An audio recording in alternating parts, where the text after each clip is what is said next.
Hi guys, আসসালামু আলাইকুম। Welcome back to my another recipe. আজ আমি আপনাদেরকে দেখাবো কিভাবে হোটেলের মতো করে সিঙ্গারা তৈরি করা যায়। তো সিঙ্গারা তৈরি করার জন্য আমার যা যা লাগবে, আমি যেভাবে তৈরি করব সে প্রস্তুত প্রণালী আপনাদেরকে আমি এখন দেখাচ্ছি। আমি 2 কাপ ময়দা নিয়েছি, 1 চা চামচ লবণ নিয়েছি, 2 টেবিল চামচ আমি সয়াবিন তেল দিয়েছি,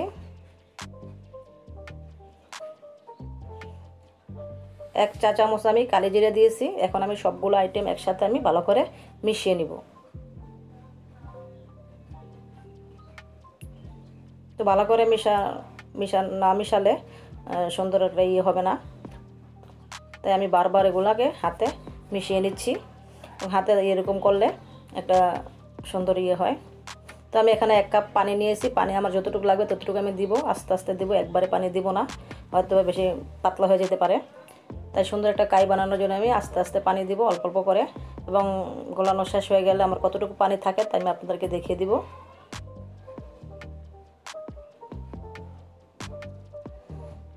আমার এতটুকু পানি এই যে রয়ে গেছে। এখন একটা সুন্দর কাই হয়ে গেছে। এটা আমি এখন উপরে দিয়ে কিছু তেল করে দিয়ে আমি 10 মিনিটের জন্য এটা আমি রেস্টে রেখে দেব। এদিকে আমি পুর বানানোর জন্য আমি ছোট ছোট আকারে 4 পিস আলু আমি ছোট করে কেটে ধুয়ে পরিষ্কার করে রেখেছি।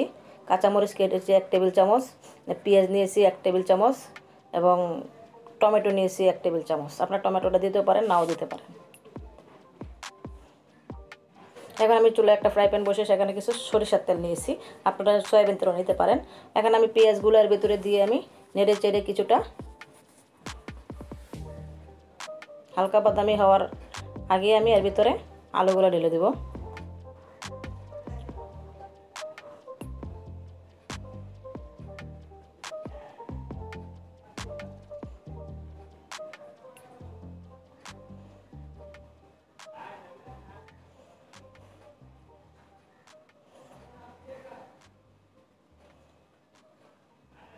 তো এখন এর ভিতরে আমি আলুগুলো দিয়ে দিচ্ছি,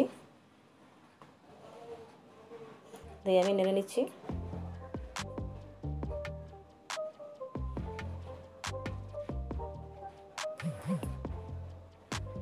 এখন আমি কাঁচামরিচগুলো দিয়ে দিচ্ছি।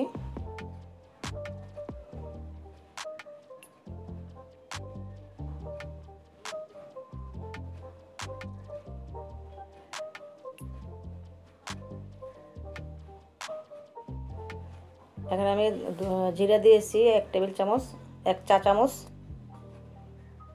এবং গরম মশলা গুঁড়া দিয়েছি 1 চা চামচ, হলুদের গুঁড়া দিয়েছি 1 চা চামচ এবং লবণ দিয়েছি স্বাদ মতো। তো এখানে 1 টেবিল চামচে দিয়েছি, লাগলে আরও দিব। এখন আমি সবগুলো ভালো করে মেখে নেড়ে চেড়ে নিচ্ছি।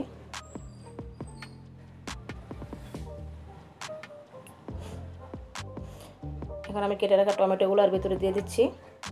টমেটোটা আপনারা ইচ্ছে করলে দিতেও পারেন, নাও দিতে পারেন, স্কিপ করতে পারেন। এখন গুঁড়া মশলাটা শুকনো শুকনো কষালে পুড়ে যায়, তাই আমি এর ভিতরে কিছু পানি দিয়ে দিলাম।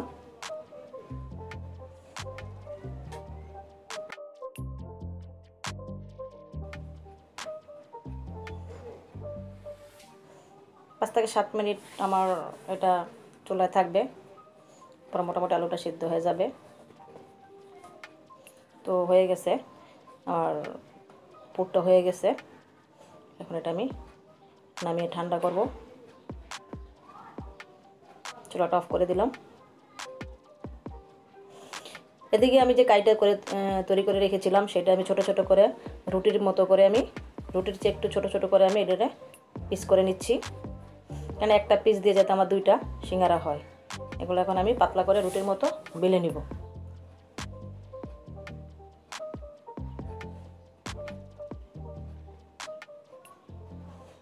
তো আমি বেলে নিচ্ছি।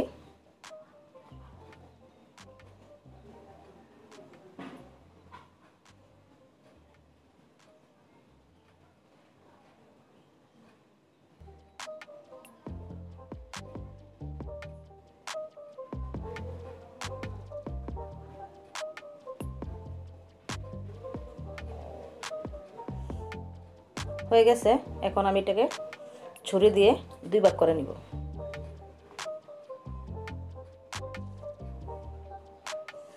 এখন আমি এভাবে ধরে হাতে পানি নিয়ে এটাকে আমি উপরে দিয়ে দিব, যাতে পানিটা দিলে একটু হলে এটা আটকে যায়।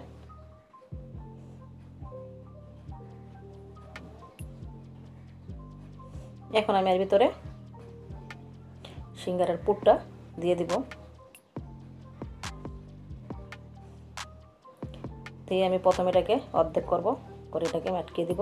আমি আরেকটা আপনাদেরকে দেখাচ্ছি।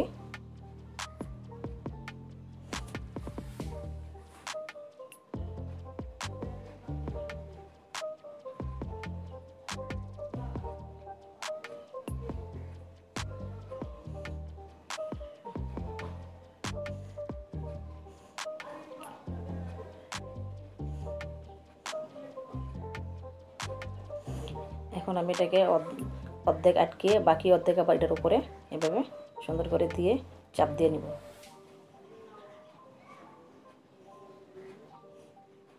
তো এভাবে আমি সবগুলা বানিয়ে রেখেছি।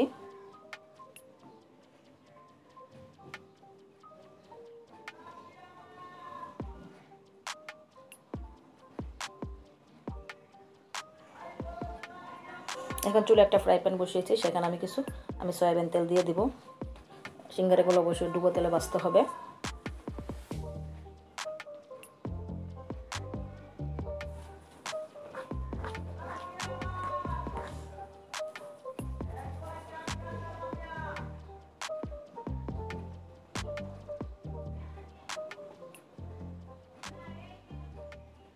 চুলার আঁচটা একটু লোতে রাখবো। এখন আমি সিঙ্গারাগুলোর ভিতর দিয়ে দিচ্ছি।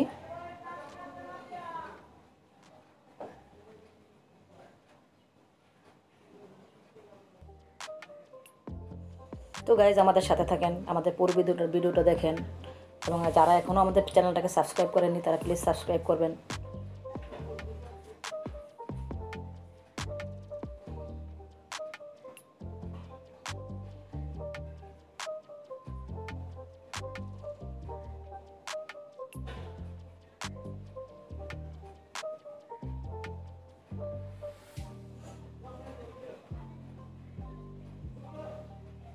তো গাইজ আমাদের এই রেসিপিটা আপনারা বাসায় ট্রাই করবেন এবং কেমন হলো তা আমাদেরকে কমেন্ট করে জানাবেন।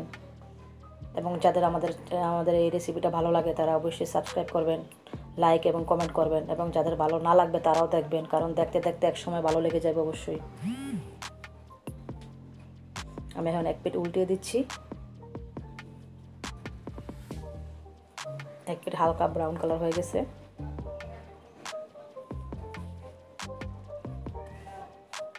আমি আমার ওগুলো উঠিয়ে ফেলেছি। এখন বাকি যে একটা ছিল সেগুলো আবার দিয়ে দিচ্ছি, সেগুলো আবার আমি ব্রাউন কালার করব। তো গাইজ হয়ে গেছে আমাদের সিঙ্গারা। তো আমাদের সাথে থাকবেন, আমরা নেক্সট আবার অন্য ভিডিও নিয়ে অন্য রেসিপি নিয়ে আপনাদের সামনে হাজির হব। ভালো থাকবেন, সুস্থ থাকবেন, আল্লাহ হাফেজ।